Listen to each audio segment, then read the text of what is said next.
Bulletin की शुरुआत करेंगे बड़ी और अहम जानकारी के साथ। आज से संसद के बजट सत्र का आगाज होगा। इस वक्त की बड़ी खबर, राष्ट्रपति के अभिभाषण से शुरुआत होगी और 1 फरवरी को केंद्रीय बजट पेश किया जाएगा।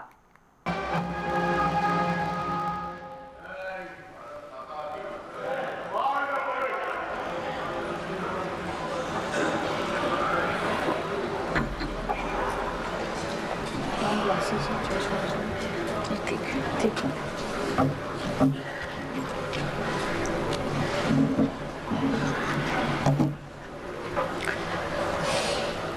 माननीय सदस्यगण, संसद के इस समावेश सत्र को संबोधित करते हुए मुझे अत्यंत खुशी हो रही है। बीता वर्ष भारत के तेज विकास और विरासत के उत्सव के रूप में स्मरणीय रहा है। ये कालखंड अपने साथ अनेक प्रेरणाएं लेकर आया है। इस समय वंदे मातरम के 150 वर्षों होने पर पूरे देश में समारोह आयोजित हो रहा है। सभी देशवासी इस महान प्रेरणा के लिए ऋषि बंकिम चंद्र चट्टोपाध्याय जी को नमन कर रहे हैं। मैं आप सभी संसद सदस्यों को बधाई देती हूं कि इस पूर्ण अवसर पर संसद में विशेष चर्चा का आयोजन किया गया है। माननीय सदस्यगण, इसी दौरान देशवासियों ने श्री गुरु तेग बहादुर जी का 350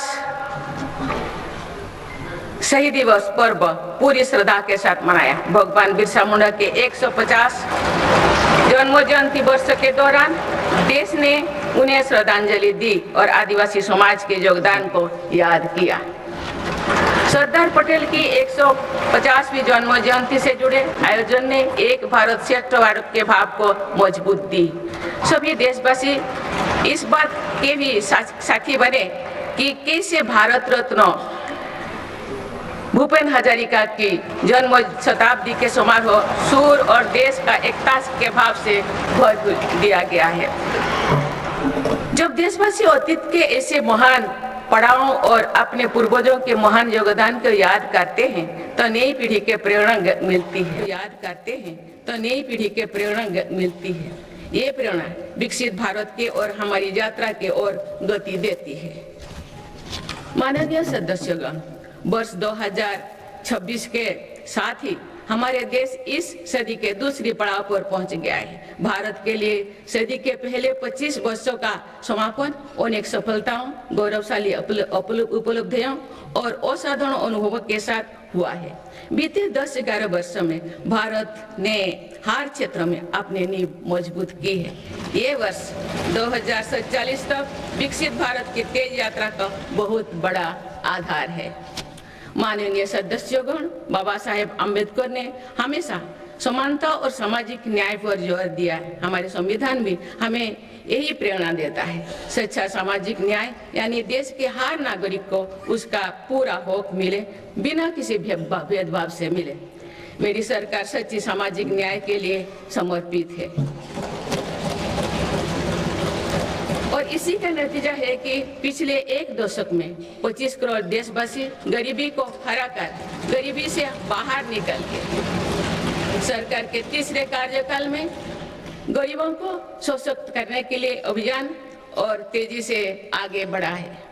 पिछले एक दशक में गरीबों के 4 करोड़ पक्के घर बने। बीते एक वर्ष में 32 लाख नए घर गरीबों के को मिले। जल जीवन मिशन के 5 वर्षों में 12.5 करोड़ नए परिवारों तक पाइप से पानी पहुंचाया गया है। बीते एक वर्ष में करीब 1 करोड़ नए परिवार तक नल से जल की सुविधा पहुंची। उज्ज्वला योजना के माध्यम से अब तक 10 करोड़ से ज्यादा परिवारों को LPG कनेक्शंस मिले हैं और पिछले वर्ष भी ये अभियान तेजी से आगे बढ़ रहा है। मेरी सरकार पारदर्शी और ईमानदार व्यवस्थाओं को स्थायी बना रही है।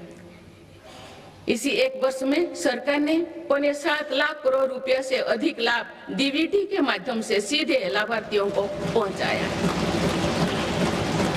माननीय सदस्यगण, मेरी सरकार दलितों, पिछड़ों, वंचितों, जनजातीय समाज सभी के लिए पूरी संवेदनशीलता से काम कर रही है।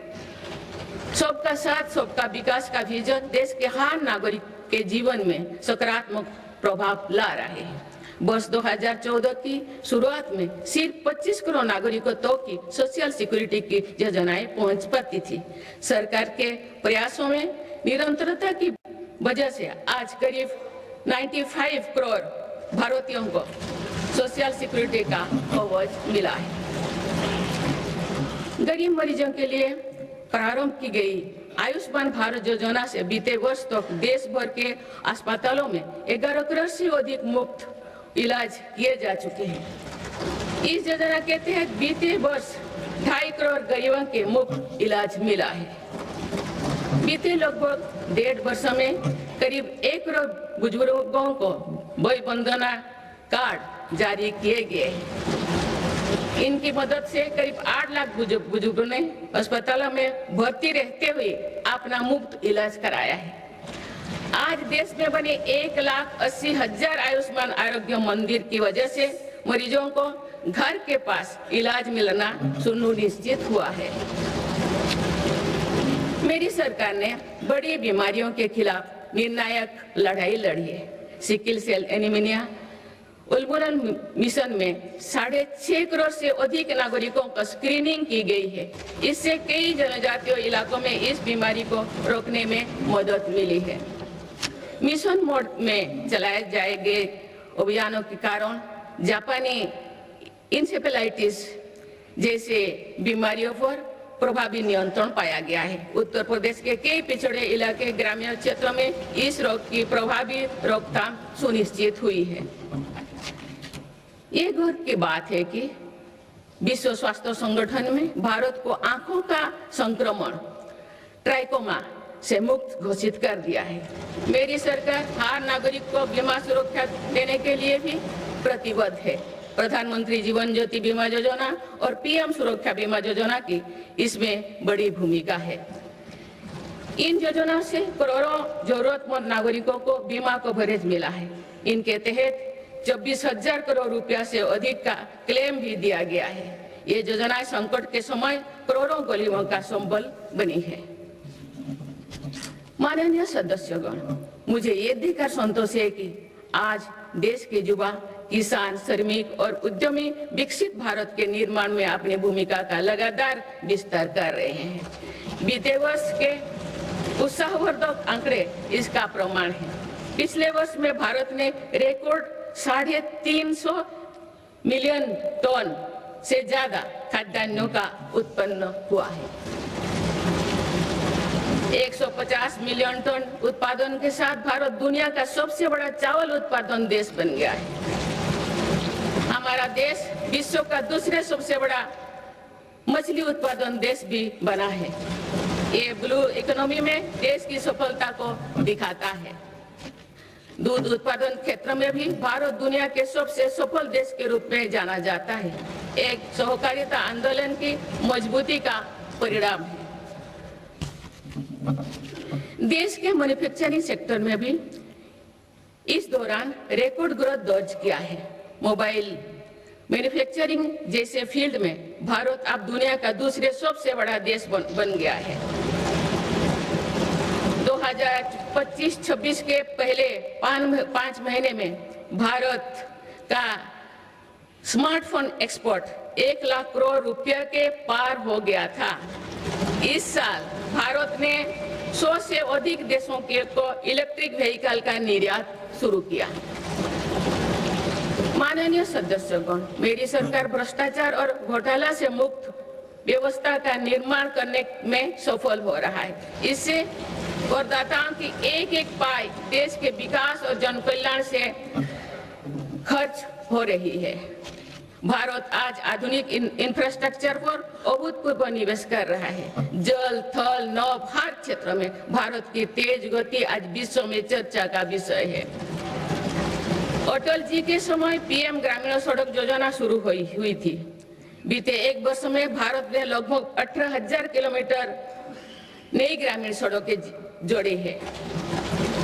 अब भारत की करीब पूरी ग्रामीण आबादी सड़क से जुड़ चुकी है।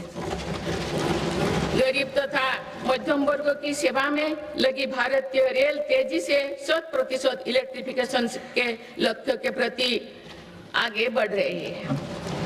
मिजोरम के आइजल और नई दिल्ली को डायरेक्ट रेल रोड से जोड़ा गया है। बीते वर्षों जब आइजल के स्टेशन पर पहली बार राजधानी एक्सप्रेस का आगमन हुआ तो स्थानीय लोगों के उत्साह ने सारे देश को प्रसन्नता से के भाव से जोड़ा है। जम्मू कश्मीर विश्व के सबसे ऊंचे रेलवे आर्च ब्रिज, चुनाव ब्रिज और तमिलनाडु में नई पंबन ब्रिज का निर्माण कर भारत ने इंफ्रास्ट्रक्चर क्षेत्रों में एक कीर्तिमान स्थापित किया है। आज जम्मू कश्मीर से केरल तक 150 से ज्यादा वंदे भारत ट्रेनों का नेटवर्क खड़ा हो चुका है। कुछ दिन पूर्व ही वंदे भारत ट्रेनों के नई पीढ़ी का पदार्पण हुआ है। बंगाल से असम के बीच वंदे भारत स्लीपर ट्रेनों की शुरुआत भारत की रेल प्रगति की नई उपलब्धि है। भारत के मेट्रो नेटवर्क पर भी देशवासियों को गर्व है। 2025 में भारत का कुल मेट्रो नेटवर्क 1000 किलोमीटर के ऐतिहासिक आंकड़ों को पार कर गया है। भारत दुनिया के तीसरी सबसे बड़े मेट्रो नेटवर्क वाला देश बन गया है। मेरी सरकार ने इनलैंड वाटरवेज के विकास पर भी अनेक काम किए हैं। पहले भारत में राष्ट्रीय जलमार्गों की संख्या 5 थी, जो अब 100 से अधिक हो चुकी है। इससे उत्तर प्रदेश, बंगाल, बिहार समेत पूर्वी भारत के राज्य लॉजिस्टिक हब बनकर उभर रहे हैं। क्रूज टूरिज्म से तटीय और नदी इलाकों में पर्यटन बढ़ रहा है और स्थानीय अर्थव्यवस्था मजबूत हो रही है। माननीय सदस्यगण, स्पेस टूरिज्म भी आप भारत की पहुंच से दूर नहीं है। भारत के युवा अंतरिक्ष यात्री शुभांशु शुक्ला का इंटरनेशनल स्पेस स्टेशन पर पहुंचना एक ऐतिहासिक यात्रा का आरंभ है। आने वाले समय में हमारा देश अंतरिक्ष में भारतीय स्टेशन की स्थापना की दिशा में आगे बढ़ने वाला है। देश बहुत उत्साह के साथ गगनयान मिशन पर भी काम कर रहा है। माननीय सदस्यगण, दशकों से लंबित परियोजनाओं को गति देने के लिए योजनाओं के लाभ को हर लाभार्थी तक पहुंचाने के लिए मेरी सरकार ने प्रगति नाम से एक नई व्यवस्था आरंभ की है। दिसंबर 2025 में प्रगति के 50वें बैठक का ऐतिहासिक पड़ाव भी आया। बीते वर्ष में प्रगति ने 85 लाख करोड़ रुपया से अधिक के प्रोजेक्ट के गति दी। लाखों करोड़ रुपया की कल्याणकारी योजनाओं को धरातल पर उतारने में मदद की। रिफॉर्म, परफॉर्म, ट्रांसफर के जिस मंत्रों को लेकर देश चल रहा है, उसकी सफलता में प्रगति की इन बैठक ने बहुत बड़ी भूमिका निभाई है। माननीय सदस्यगण, बीते 11 वर्षों में देश की आर्थिक नींव बहुत मजबूत हुई है। दुनिया में अनेक प्रकार के संकटों के बावजूद भारत दुनिया की फास्टेस्ट ग्रोइंग मेजर इकोनॉमी बना हुआ है। भारत ने महंगाई दर को कम रखने के अपने रिकॉर्ड को और बेहतर किया है। इसका सीधा फायदा देश के गरीब और मध्यम वर्गीय परिवारों को हो रहा है। मेरी सरकार ने नीतियों के कारण देशवासियों की आय बढ़ी है, बचत बढ़ी है और खरीद शक्ति में भी वृद्धि हुई है। अभी यूरोपियन यूनियन के साथ फ्री ट्रेड एग्रीमेंट पर जो सहमति हुई है, मैं सभी देशवासियों को इसके लिए बहुत बहुत बधाई देती हूँ। ये ऐतिहासिक कदम भारत में मैन्युफैक्चरिंग सेक्टर और सर्विस सेक्टर के गति देगा। भारत के युवाओं के लिए रोजगार के अनेक नए अवसर बनाएगा। माननीय सदस्यगण, आज मेरी सरकार रिफॉर्म्स एक्सप्रेस के पथ पर चल रही है। पुराने नियमों और प्रावधानों को भविष्य की जरूरत के हिसाब से निरंतर बदला जा रहा है।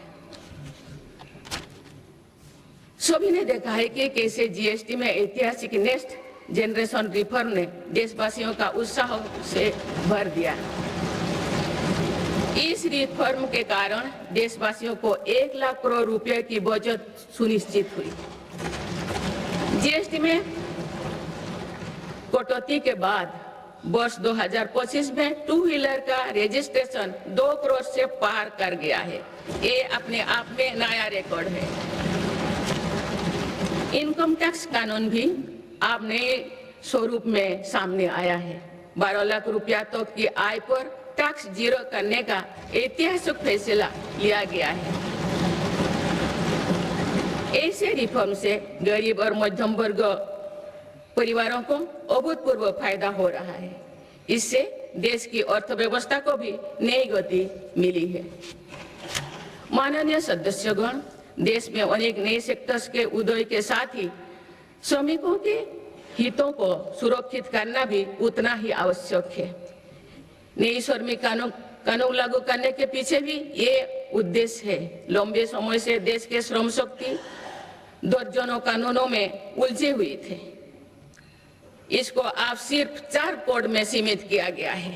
इससे श्रमिकों के उचित वेतन भत्ते और अन्य कल्याणकारी लाभ मिलने आसान हुई है। देश के युवाओं और महिलाओं को इसका खास तौर से फायदा होगा। माननीय सदस्यगण, मेरी सरकार भारत को ग्रीन ग्रोथ और आधुनिक टेक्नोलॉजी का पावर हाउस बनाने में जुटे हैं। तेजी से बढ़ती डिजिटल अर्थव्यवस्था, एआई और डेटा सेंटर्स निवेश बढ़ रहा है। इकोनॉमी के इस नए स्वरूप के लिए अधिक ऊर्जा की भी जरूरत है। इस दिशा में परमाणु ऊर्जा की बड़ी भूमिका है। हाल ही में पारित शांति अधिनियम से 2047 तक 100 गीगावाट परमाणु ऊर्जा का लक्ष्य पाने में मदद मिलेगी।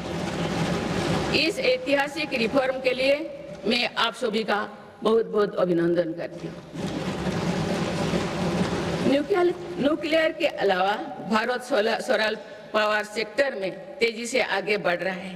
पीएम सूर्यघर मुक्त बिजली योजना से देश के आम उपभोक्ता आप बिजली के उत्पादक बन रहे हैं। आप तक लगभग 20 लाख रूफटॉप सोलर सिस्टम लगाए जा चुके हैं। इससे लाखों परिवारों के घर में बिजली का उत्पादन बढ़ा है और इन परिवारों के बिजली बिल कम हुई है। इन सभी प्रयासों से भारत एक दशक के अंत तक 500 गीगावाट की रिन्यूएबल एनर्जी कैपेसिटी को लक्ष्य पर जरूर हासिल करेगा।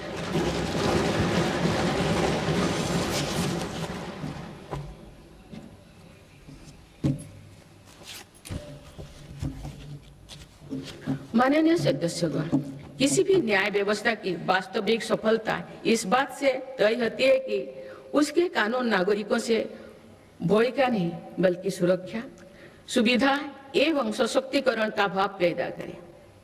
इस बात को ध्यान में रखते हुए भारतीय न्याय संहिता को तेजी से लागू किया गया है। साथ ही जन विश्वास कानून का एक और संस्करण भी देश में लाया गया है। अभी तक 300 से अधिक प्रावधानों को अपराधी की श्रेणी से बाहर किया जा चुका है। विकसित भारत के संकल्प की सिद्धि के लिए मेरी सरकार इस रिफॉर्म एक्सप्रेस की गति को निरंतर तेज करती है। माननीय सदस्यगण, आजादी के बाद भारत की प्रगति को कुछ शहरों और क्षेत्रों से ज्यादा गति मिली। भारत का एक बहुत बड़ा क्षेत्र और बहुत बड़ी आबादी ऐसे रही जिसे उचित अवसर नहीं मिल पाया। अब मेरी सरकार पिछले क्षेत्र और वंचित आबादी के सामर्थ्यों को विकसित भारत की ऊर्जा बना रहे हैं। आज पूर्वोदय यानी पूर्व भारत के तेज विकास पर विशेष बल दिया जा रहा है। आज पश्चिम बंगाल और ओडिशा के समुद्री क्षेत्र में प्रगति की नई संभावनाएं बन रही है। पूर्वोत्तर का क्षेत्र भी आज विकास की मुख्य धारा से जुड़ रहा है। पूर्वोत्तर में असम श्रीमद शंकर देव जी की जैसे महान विभूतियों की भूमि है। अब वो दिन भी दूर नहीं है। आसाम में बनी सेमीकंडक्टर चिप दुनिया भर के इलेक्ट्रिक उत्पादों की लाइफलाइन बनेगी। इस क्षेत्र में कनेक्टिविटी पर भी अभूतपूर्व बल दिया जा रहा है। माननीय सदस्यगण, बीते 11 वर्षों में पूर्वोत्तर में 7,200 किलोमीटर से ज्यादा राष्ट्रीय राजमार्ग बनाए गए हैं। इससे दूर दराज, पहाड़ी, जनजातीय और सीमावर्ती इलाकों तक पहुंचना आसान हुआ है। साथ ही प्रधानमंत्री ग्राम सड़क योजना के तहत लगभग 50,000 किलोमीटर ग्रामीण सड़कें बनी हैं। इससे बाजार, अस्पताल और स्कूल तक पहुंचना सरल हुआ है। 11 वर्षों में पूर्वोत्तर में रेलवे के विकास पर 80,000 करोड़ रुपया से अधिक का निवेश किया गया है।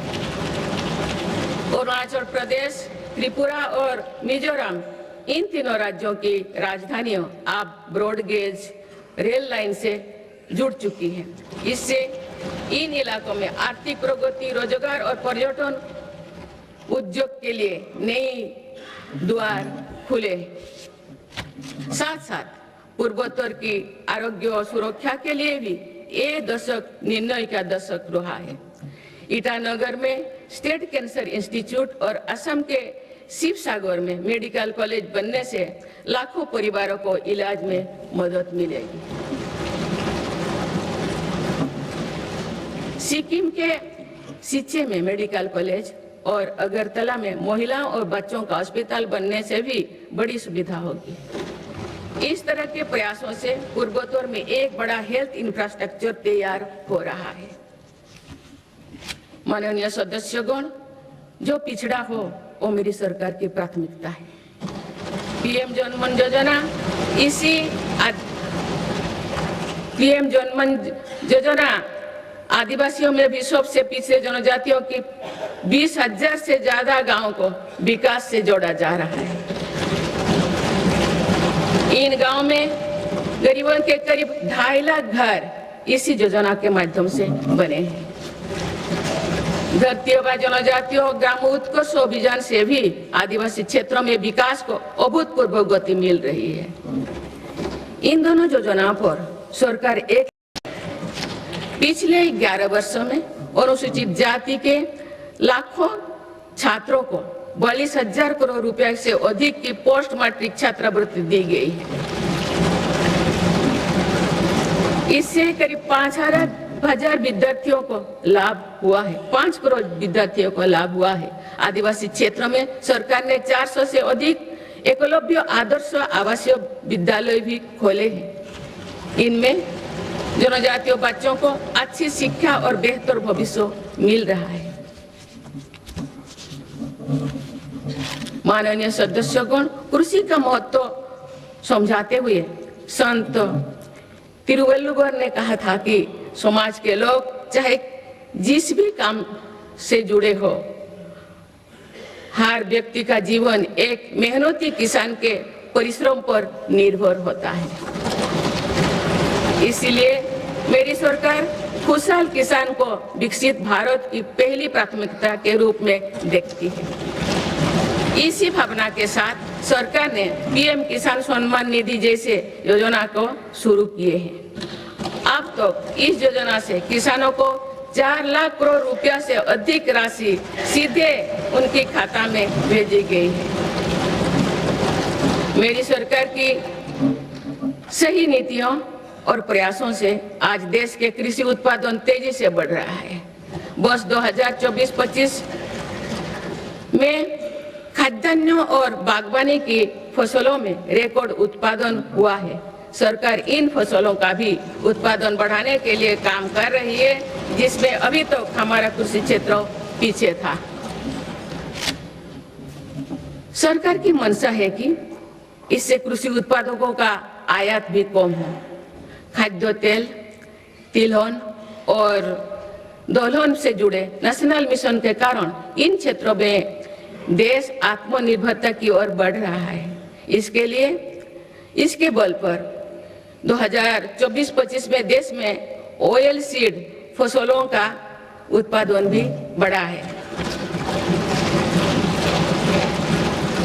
किसानों की अतिरिक्त आय के लिए सरकार द्वारा मिलर्स यानी श्री अन्नों को वैश्विक स्तर पर बढ़ावा देने का कार्य भी निरंतर जारी है। माननीय सदस्यगण, आज किसानों को अनाज उत्पादन के साथ ही पशुपालन, मत्स्य पालन और मधुमक्खी पालन से भी आर्थिक प्रगति के रास्ते से जोड़ा जा रहा है। कोस्ट लाइन पर रहने वाले मछुआरों को एक्सक्लूसिव इकोनॉमिक जोन का लाभ देने के लिए नई नीति बनी है। इसके साथ ही हाई सीज की क्षमताओं के इस्तेमाल में सक्षम बनाने के लिए भी नई पॉलिसी बनाई गई है। 2024-25 में देश का मत्स्य उत्पादन लगभग 200 लाख टन हो गया है। 2014 की तुलना में इसमें कुल 105% की बढ़ोतरी हुई है। माननीय सदस्यगण, मेरी सरकार ने एग्रीकल्चर सेक्टर के आधुनिकीकरण के लिए और बेहतर लॉजिस्टिक्स निर्माण के लिए एग्रीकल्चर इंफ्रास्ट्रक्चर फंड की व्यवस्था भी की है। मुझे ये साझा करते हुए खुशी हो रही है कि इसके जरिए अब तक 1.25 लाख करोड़ रुपया से अधिक का निजी निवेश आकर्षित हुआ है। इससे युवाओं के लिए रोजगार के लाखों नए मार्ग भी सृजित हुई है। सरकार की दूरदर्शिता से देश में फूड प्रोसेसिंग क्षमता 20 गुना बढ़ी है। इससे किसानों को उनकी फसल का बेहतर मूल्य मिल रहा है। माननीय सदस्यगण, ग्रामीण क्षेत्र में रोजगार और विकास के लिए विकसित भारत जी राम जी कानून बनाया गया है।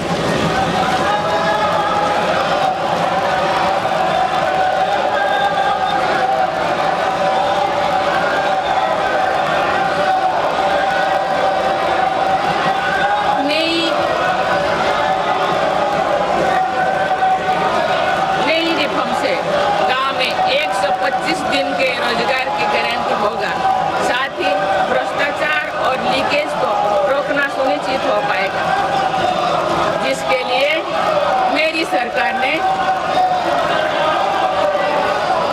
माननीय सदस्य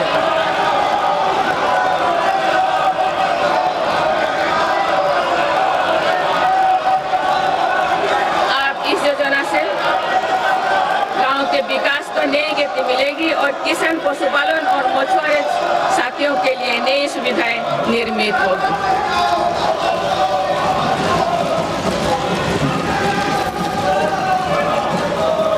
माननीय सदस्यगण, मेरी सरकार कृषि और पशुपालन जैसे सेक्टर्स में सहकारिता आंदोलन को सशक्त बना रही है। आज त्रिभुवन सहकारी यूनिवर्सिटी से सहकारिता से जुड़े लोगों को सीखने और आगे बढ़ने का मौका मिल रहा है। इसके अलावा 10,000 से ज्यादा FPOs के माध्यम से भी कृषि क्षेत्रों को सशक्त किया जा रहा है। माननीय सदस्यगण, मेरी सरकार स्पष्ट रूप से मानती है कि देश का विकास सभी देशवासियों को आगे बढ़ने का समान अधिकार देकर ही संभव है। इसलिए आज देश वुमेन लेड डेवलपमेंट के मंत्र के साथ आगे बढ़ रहा है। मेरी सरकार ने महिलाओं के लिए समर्पित विशेष योजनाएं बनाए हैं और साथ ही अन्य योजनाओं के केंद्र में भी महिलाओं को रखा है। प्रधानमंत्री आवास योजना से लेकर जल जीवन मिशन तो हर योजना में महिला लाभार्थियों को बड़ी वरीयता मिली है। देश के विकास में महिलाओं की भागीदारी बढ़ाने के लिए मेरी सरकार ने 10 करोड़ महिलाओं को स्वयं सहायता समूह से जोड़ा है। आज देश में लखपति दीदियों की संख्या 2 करोड़ से ज्यादा हो चुका है। बीते एक वर्ष में ही 60 लाख से ज्यादा महिलाएं लखपति दीदी बनी हैं। मेरी सरकार कुल 3 करोड़ महिलाओं को लखपति दीदी बनाने के लक्ष्यों को जल्द प्राप्त करने वाले हैं। माननीय सदस्यगण, नमो ड्रोन दीदी योजना भी देश के सुदूर अंचलों तक महिला सशक्तिकरण का एक पर्याय बनकर उभरी है। ये प्रशिक्षित ड्रोन दीदी अब आधुनिक तकनीक से जरिए एग्रीकल्चर सेक्टर को ट्रांसफॉर्म कर रहे हैं। मेरी सरकार महिलाओं की आर्थिक उन्नति के साथ साथ उन्हें पोषण, स्वास्थ्य और शिक्षा जैसी सभी विषयों पर ध्यान दे रही है। सितंबर के महीने में चलाए गए स्वस्थ नारी सशक्त परिवार अभियान के तहत लगभग 7 करोड़ महिलाओं की स्वास्थ्य जांच हुई है। इस अभियान ने महिलाओं को त्वरित इलाज शुरू करने में मदद की है। माननीय सदस्यगण, मेरी सरकार की प्रगतिशील सोच और नीतियों के परिणाम स्वरूप देश के हर महत्वाकांक्षी क्षेत्र में महिलाएं तेजी से आगे बढ़ी है। इसी दिशा में कुछ ही महीने पहले देश ने एक और बड़ा माइलस्टोन हासिल किया है। राष्ट्रीय शिक्षा अकादमी यानी एनडीए में महिला कैडेट्स का पहला बैच पास आउट हुआ है। इससे ये विश्वास और मजबूत हुआ है कि देश के विकास और सशक्तिकरण में नारी शक्ति सबसे आगे खड़ी है। माननीय सदस्यगण, श्री गुरु तेग बहादुर जी ने हमें सिखाया है, भय काहू को देत नय नय भय मानत आन, यानी हम ना किसी को डराएं और ना किसी से डर कर जिए।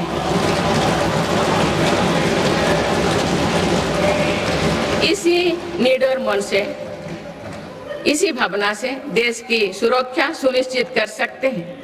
भारत ने सिद्ध किया है कि शक्ति का प्रयोग उत्तरदायित्व और विवेक के साथ किया जा सकता है। ऑपरेशन सिंदूर से विश्व ने भारतीय सेना का शौर्य और पराक्रम देखा है। हमारे देश ने अपने संसाधनों के बल पर आतंकियों के अड्डे को ध्वस्त कर दिया है। मेरी सरकार ने बड़ा संदेश दिया है कि भारत पर किसी भी आतंकी हमले का जवाब दृढ़ और निर्णायक होगा। सिद्धू जल समझौते को स्थगित किया जाना भी आतंकवाद के विरुद्ध हमारी लड़ाई का हिस्सा है। देश की रक्षा व्यवस्था को और मजबूत बनाने के लिए मिशन सुदर्शन चक्र पर भी काम हो रहा है। माननीय सदस्यगण, मेरी सरकार की नीतियों के अनुरूप सुरक्षा बलों ने माओवादी आतंक पर भी निर्णायक कार्रवाई की है। वर्षों तक देश के 126 जिलों में असुरक्षा, भय और अविश्वास का वातावरण था। माओवादी विचारधारा ने कई पीढ़ियों का भविष्य अंधकार में डाल दिया। इसका सबसे ज्यादा नुकसान हमारे युवाओं, आदिवासी और दलित भाई बहनों को हुआ। आज माओवादी आतंक की चुनौती 126 जिलों से घटकर 8 जिलों तक सीमित हो गए हैं। इनमें भी 3 जिले ही ऐसे हैं जो गंभीर रूप से प्रभावित हैं। इस एक साल में माओवादी से जुड़े लगभग 2000 लोगों ने आत्मसमर्पण किया है। इससे लाखों नागरिकों के जीवन में शांति लौटी है। माओवादी से प्रभावित रहे इलाकों में परिवर्तन को आज पूरे देश देख रहा है। बीजापुर के एक गांव में 26 साल बाद बस पहुंची तो लोगों ने किसी उत्सव की तरह खुशी मनाई।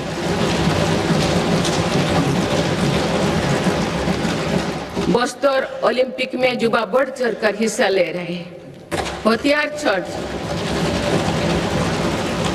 छोड़ चुकी व्यक्ति आज जगदलपुर में पंडुम कैफे में लोगों की सेवा कर रहे हैं। माननीय सदस्यगण, मेरी सरकार ये सुनिश्चित कर रही है कि जो लोग हथियार छोड़कर मुख्य धारा से जुड़े हैं उनका जीवन पटरी पर लौटे। वो दिन दूर नहीं जो देश से आतंकवाद, आतंक पूरी तरह से समाप्त हो जाए।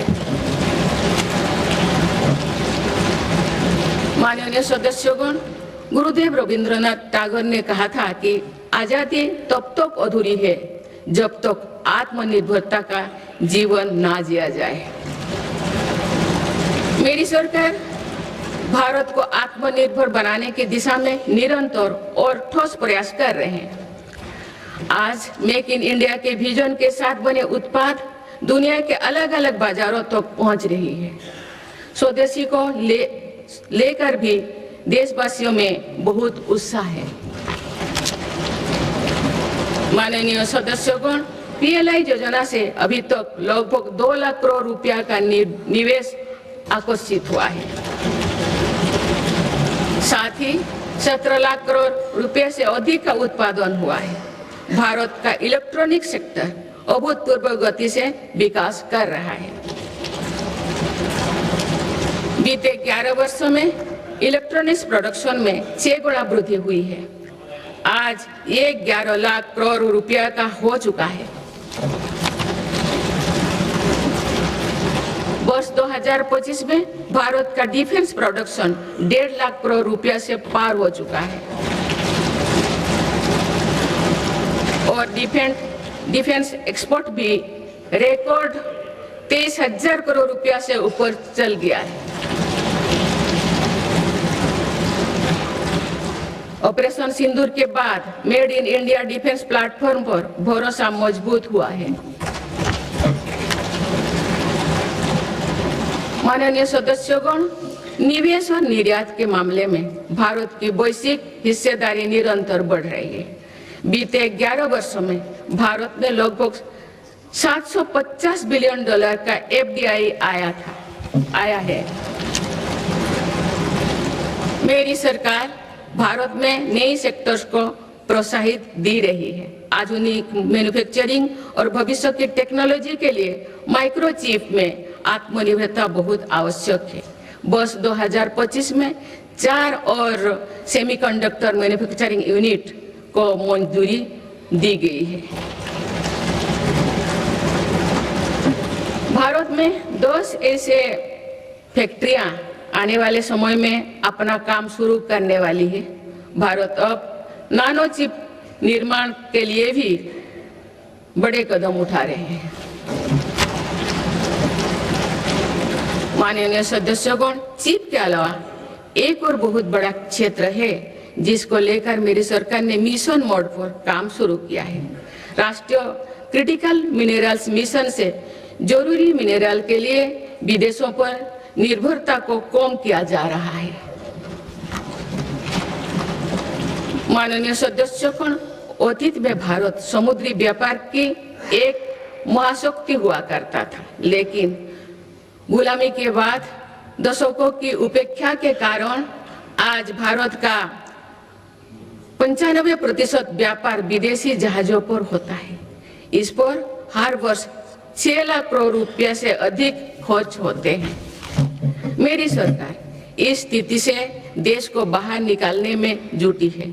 शिपिंग सेक्टर के लिए सरकार ने करीब 70,000 करोड़ रुपया का ऐतिहासिक पैकेज घोषित किया है। बड़े जहाजों को इंफ्रास्ट्रक्चर का स्टेटस दिया गया है। इतना ही नहीं, शिपिंग से जुड़ी पुराने कानूनों को भी वर्तमान जरूरतों के हिसाब से बदला गया है।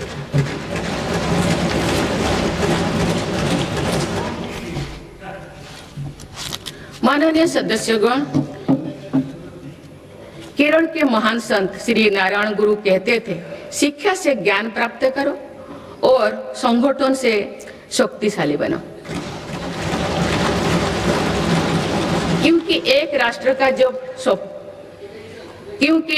राष्ट्र जब सपने देखता है तो उन सपनों का दृष्टा भी उस राष्ट्र का युवा होता है और उनका निर्माता भी वही युवा होता है। आपको ये जानकर खुशी होगी कि बीते 11 वर्षों में के दौरान देश में सिर्फ इलेक्ट्रॉनिक मैन्युफैक्चरिंग सेक्टर में 25 लाख से अधिक नई रोजगार सृजित हुई है। मेरी सरकार की नीतियों के कारण आज देश में कई नए सेक्टर्स का भी उदय हो रहा है। Semiconductor, green energy, green hydrogen जैसे इन क्षेत्रों में नए रोजगार बन रहे हैं। माननीय सदस्यगण, मेरी सरकार ने बीते वर्षों में आधुनिक इंफ्रास्ट्रक्चर के निर्माण पर 50 लाख करोड़ से अधिक राशि खर्च की है। इंफ्रास्ट्रक्चर पर हुई इस निवेश ने युवाओं के लिए बड़ी संख्या में रोजगार का निर्माण किया है। माननीय सदस्यगण, आज भारत के युवा मन में हम एक और सकारात्मक बदलाव देख रहे हैं। देश का युवा आत्मनिर्भर भारत, स्वदेशी और मेक इन इंडिया को अपनी जिम्मेदारी मान रहे हैं। मुद्रा योजना जैसे प्रयास इन युवाओं में उद्यमिता और स्वरोजगार की भावना को बढ़ावा दे रहे हैं। इस स्कीम के तहत अभी तक 38 लाख करोड़ रुपया से अधिक का फंड छोटे छोटे उद्यमियों को मिला है। करीब 12 करोड़ से अधिक लोन पहली बार स्वरोजगार शुरू करने के लिए दिए गए हैं। इसी तरह पीएम विश्वकर्मा योजना के तहत देश के 20 लाख से अधिक कारीगरों को ट्रेनिंग और बैंक से मदद दी जा रही है। पीएम स्वनिधि योजना के तहत भी रेहड़ी फुटपाथ पर काम करने वाले 72 लाख लोगों को 16,000 करोड़ रुपया की मदद मिल चुकी है। माननीय सदस्यगण, अभी हाल ही में स्टार्टअप इंडिया प्रोग्राम ने अपने 10 लाख पूरे किए हैं। इन 10 साल पूरे किए हैं। इन 10 वर्षों में भारत दुनिया का तीसरा बड़ा स्टार्टअप इकोसिस्टम बन गया है। एक दशक पहले तक देश में 500 से भी कम स्टार्टअप थे। आज देश में लगभग 2 लाख स्टार्टअप पंजीकृत हो चुके हैं।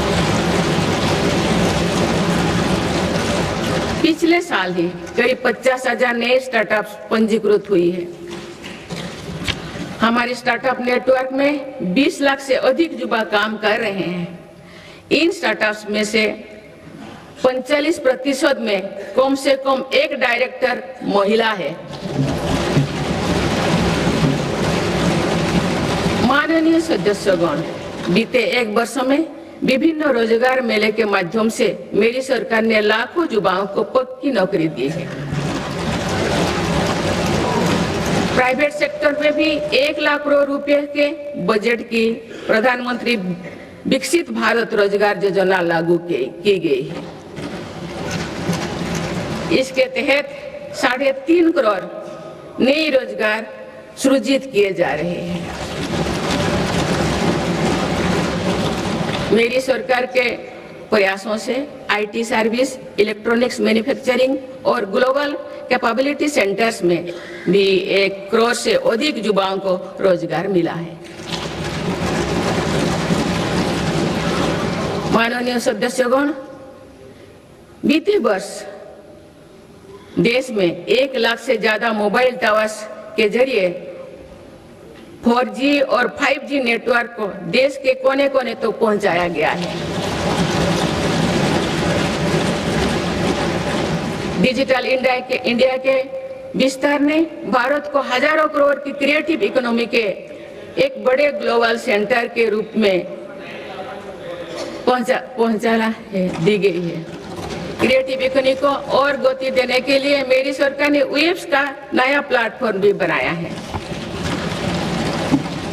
माननीय सदस्यगण, आज टेक्नोलॉजी तेजी से बदल रही है। इसके कारण जॉब्स का नेचर भी तेजी से बदलता जा रहा है।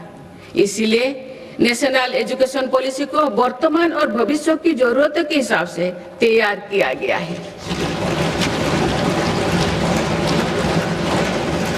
आज स्कूल के स्तर में से भी बच्चों में टेक्नोलॉजी और इनोवेशन का माइंडसेट बनाया जा रहा है। इससे अटल इनोवेशन मिशन प्रभावी काम कर रहे हैं। अभी तक देश भर में 1 करोड़ से अधिक विद्यार्थियों को अटल टिंकरिंग लैब्स का लाभ मिल चुका है। इसके अलावा राष्ट्रीय अनुसंधान फाउंडेशन के माध्यम से भी रिसर्च और डेवलपमेंट के कल्चर को गति मिल रही है। माननीय सदस्यगण, देश के आईटीआई नेटवर्क को अपग्रेड करने के लिए 1000 आईटीआई को फ्यूचर रेडी बनाया जा रहा है। इस पर पीएम सेतु योजना के तहत 60,000 करोड़ रुपया खर्च किए जा चुके हैं। मेरी सरकार आधुनिक टेक्नोलॉजी के लिए एक इंडस्ट्री रेडी वर्कफोर्स तैयार कर रही है। अब तो 60,000 युवाओं को सेमीकंडक्टर उद्योग के लिए प्रशिक्षित किया जा चुका है। 10 लाख युवाओं को एआई के क्षेत्र में प्रशिक्षण दिया जा रहा है। माननीय सदस्यगण, आज एआई के दुरुपयोग से पैदा हो रहे क्षेत्र के विषय में गंभीर होना बहुत आवश्यक है। डीप फेक, मिस इन्फॉर्मेशन और फेक कंटेंट लोकतंत्र, सामाजिक सौहार्द और जनता के विश्वास के लिए बड़ा खतरा बनते जा रहे हैं। इस गंभीर विषय पर आप सभी को मिलकर विचार करना चाहिए। माननीय सदस्यगण, भारत के युवाओं और मेरी सरकार के साझा प्रयासों से देश में खेलों का भी अभूतपूर्व विकास हो रहा है।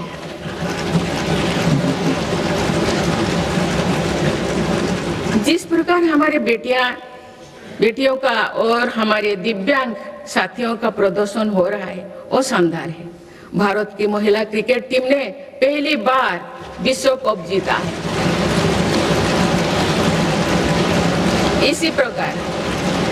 इसी प्रकार ब्लाइंड वुमेन क्रिकेट टीम ने भी वर्ल्ड कप जीता। मैं अपनी बेटियों को बहुत बहुत शुभकामनाएं देती हूँ। इसी तरह आगे बढ़ते रहे। माननीय सदस्यगण, बीते दशक में भारत में खेल से जुड़े हर व्यवस्था में रिफॉर्म किए गए हैं। मेरी सरकार ने खेलो भारत नीति बनाए हैं और खेलों से जुड़े संस्थानों को पारदर्शी बनाया जा रहा है। हमारी तैयारियां और आत्मविश्वास का परिणाम है कि भारत को 2030 कॉमनवेल्थ गेम्स की मेजबानी का दायित्व दिया जा रहा है। आप सबको सहयोग करना है। मुझे विश्वास है कि देश की एक समर्थ युवा शक्ति विकसित भारत के निर्माण में निर्णायक भूमिका निभाएगी। मेरी सरकार ने देश की युवा शक्ति को राष्ट्र चिंतन से जोड़ने के लिए Viksit Bharat young leaders dialogue platform भी शुरू किया है। इस वर्ष इस मंच से करीब 50 लाख नौजवानों ने रजिस्ट्रेशन किया। अभी तक माई भारत संगठन से भी करीब 2 करोड़ युवा जुड़ चुके हैं। माननीय सदस्यगण, आप सब जानते हैं कि इस समय विश्व एक कठिन कालखंड से गुजर रहा है। लंबे समय से चले आ रहे वैश्विक समीकरण भी आज बदल रहे हैं। युद्ध की अनिश्चितताओं ने भी वैश्विक स्थिरता और वैश्विक अर्थव्यवस्था को संकट में डाल रखा है। इन सब परिस्थितियों के बीच भी भारत तेज गति से विकास के राह पर आगे बढ़ रहा है। भारत की इस सफलता के पीछे मेरी सरकार की संतुलित विदेश नीति और दूरगामी सोच की बड़ी भूमिका है। माननीय सदस्यगण, वर्तमान की जटिल वैश्विक परिस्थितियों में भारत विश्व में एक सेतु की भूमिका निभा रहा है। युद्धरत देश भी महत्वपूर्ण मुद्दों को लेकर भारत पर अपना भरोसा व्यक्त करते हैं। ये संतोष की बात है कि भारत ने संतुलन, निष्पक्षता और मानवीय दृष्टिकोण को प्राथमिकता दी है। इनके बाद भी इंडिया फर्स्ट के संकल्प को अटल बनाए रखा। माननीय सदस्यगण, भारत ने पूरे विश्व में ग्लोबल साउथ की आवाज को और मुखरता से तेज किया है। इनमें अफ्रीका और लैटिन अमेरिका सहित ऐसे सभी भूभागों में नई पार्टनरशिप्स बनाए हैं और पुराने संबंधों को मजबूती दी है। भारत ने बिम्स्टेक, G20, ब्रिक्स, एससीओ और अन्य अंतर्राष्ट्रीय मंचों पर अपनी उपस्थिति को भी लगातार मजबूत बनाया है। माननीय सदस्यगण, भारत का हमेशा ये मानना रहा है कि ग्लोबल पॉलिटिक्स और कोऑपरेशन का अंतिम ध्येय मानवता की सेवा होना चाहिए। देश ने अपने एक्शन से इसके प्रेरणादायक उदाहरण भी पेश किए हैं। Latin America, south east Asia, Pacific islands और पड़ोसी देशों में संकट के समय आगे आकर हर संभव सहायता पहुंचाई।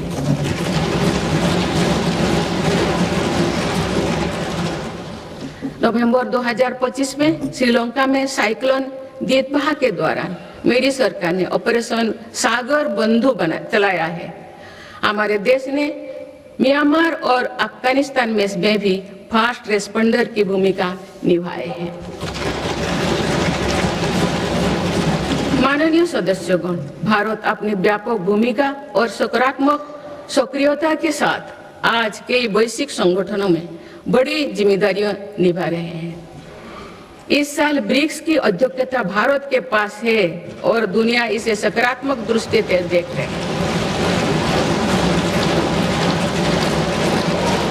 भारत भविष्य के अवसरों और चुनौतियों को देखते हुए वैश्विक समुदाय को एक मंच पर लाने के लिए ग्लोबल एआई इम्पैक्ट समिट भी करने जा रहा है। ये आयोजन भी दुनिया के लिए एक महत्वपूर्ण इवेंट साबित होगा।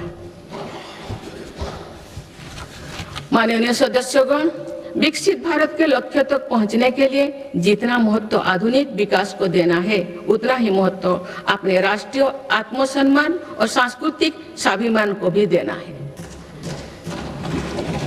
सांस्कृतिक दृष्टिकोण से एक है। मेरी सरकार इस विरासत को देश की ताकत बनाने के लिए काम कर रही है। गुलामी के कालखंड में मकाले के षड्यंत्र द्वारा भारत के लोगों में हीन भावना में भरने काम किया गया था। आप आजादी के बाद पहली बार मेरी सरकार ने ही उसे तोड़ने का साहस किया है।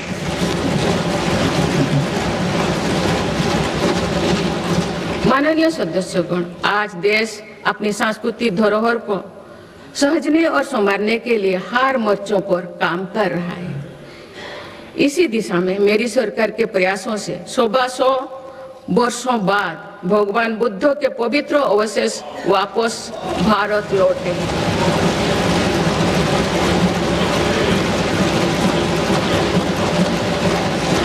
उन्हें आप सामान्य जनमानस के दर्शन के लिए समर्पित किया गया है। इस वर्ष सौराष्ट्र के सोमनाथ मंदिर के नवनिर्माण के 75 वर्ष भी पूरी होने जा रहे हैं।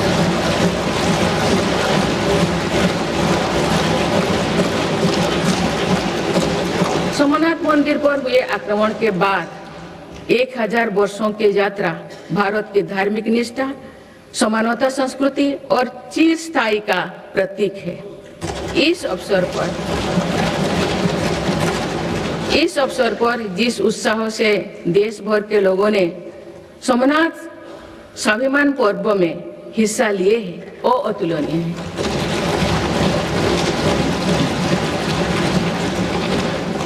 कुछ ही समय पूर्व राजेंद्र चल द्वारा गंगईकोंडा चोलापुरम की स्थापना की भी 1000 वर्ष पूरी हुई।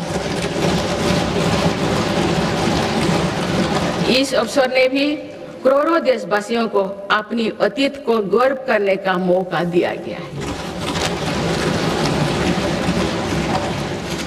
माननीय सदस्यगण, हमारा भारत प्राचीन ज्ञान विज्ञान का केंद्र रहा है।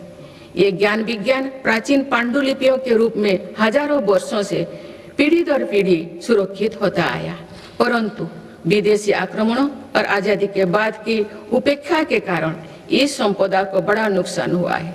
आप, मेरी सरकार इस ज्ञान भंडार का संरक्षण करने जा रहे हैं।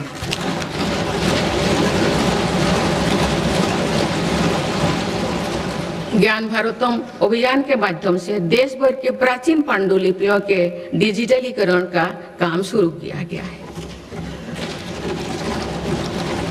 आने वाले समय में ये प्रयास भारतीय ज्ञान परंपरा को सुरक्षित करने और जन सुलभ बनाने में महत्वपूर्ण भूमिका निभाएंगे।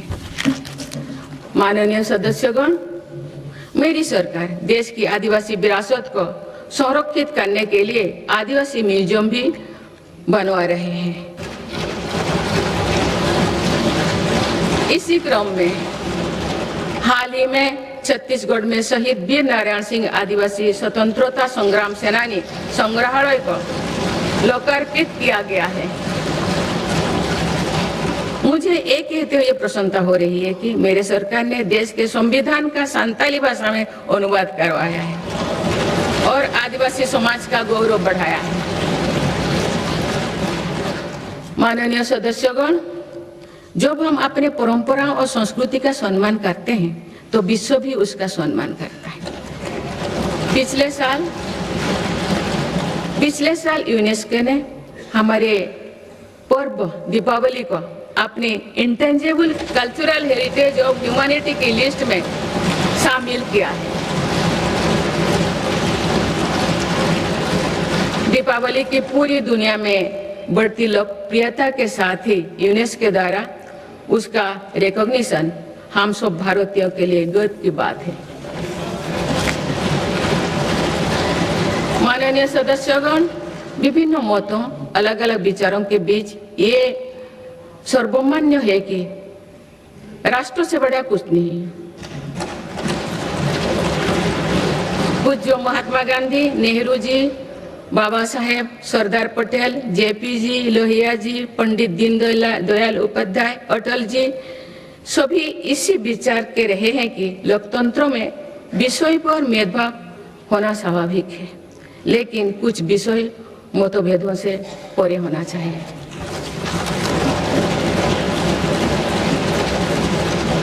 विकसित भारत का संकल्प, भारत की सुरक्षा, आत्मनिर्भरता, स्वदेशी का अभियान, एकता के लिए प्रयास, स्वच्छता, राष्ट्र से जुड़े ऐसे विषयों पर सांसदों को एकमत होना ही चाहिए।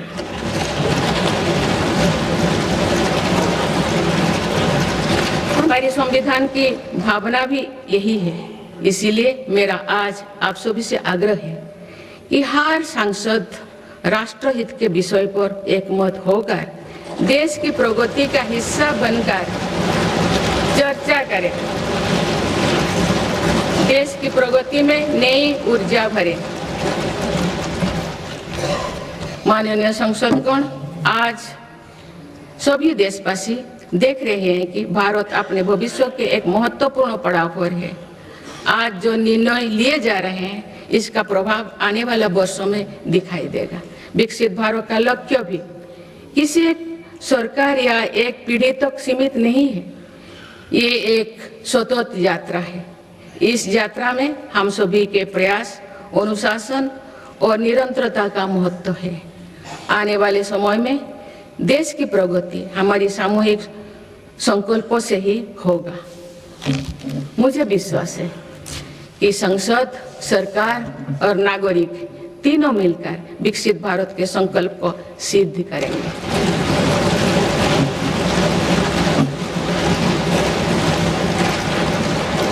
हम भारतवासी राष्ट्रहित को सर्वोपरि रखते हुए संवैधानिक मूल्यों के साथ आगे बढ़ेंगे। सभी देशवासी अपने कर्तव्यों का निर्वहन राष्ट्रहित, राष्ट्र कल्याण में करेंगे।